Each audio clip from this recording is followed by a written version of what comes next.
Hi అండి. ఎలా ఉన్నారు? బాగున్నారా? నేను ఈరోజు మీకు జీలకర్రగూడెంలోని శివాలయాన్నయితే మీకు చూపించబోతున్నానండి. దీన్ని జీలకర్ర మెట్ట శివాలయం అని కూడా పిలుస్తారంటండి. ఈ శివాలయానికి మొత్తం చుట్టూ ఫారెస్ట్ ఏరియాయే ఉందండి. ఈ శివాలయానికి వెళ్ళాలంటే చాలా స్టెప్స్ అయితే ఉన్నాయండి. ఈ స్టెప్స్ అన్నీ ఎక్కి పైకి వెళ్ళిన తరువాత ఒక గుహలాగా అయితే పైన ఉందండి. ఆ గుహలో శివలింగం అయితే ఉందండి. ఒకసారి ఈ వీడియో మీరు కూడా చూసి శివలింగాన్ని అయితే దర్శించుకోండి.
చూస్తున్నారు కదండి, ఇదే శివాలయం అండి. చుట్టూరు ఒక గుహలాగా ఉండి మధ్యలో మాత్రం శివలింగ ఆకారం అయితే ఇక్కడైతే ఉందండి. ఈ టెంపుల్ చూడడానికి ఫారినర్స్ కూడా వస్తున్నారండి. ఇంకా పైకి వెళ్ళడానికి స్టెప్స్ అయితే ఉన్నాయండి. పైన ఇంకా చాలా బాగుంటుంది అని అయితే అన్నారండి. మేము ఇక్కడికి వచ్చేటప్పటికే నీరసం వచ్చి ఇంక మేమైతే పైకైతే వెళ్ళలేదండి. ఇదండి జీలకర్ర మెట్టలోని శివాలయం. ఓకే ఫ్రెండ్స్, ఈ వీడియో కనుక మీకు నచ్చినట్టయితే లైక్ చేయండి, షేర్ చేయండి.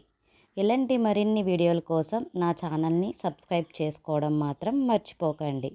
Bye friends.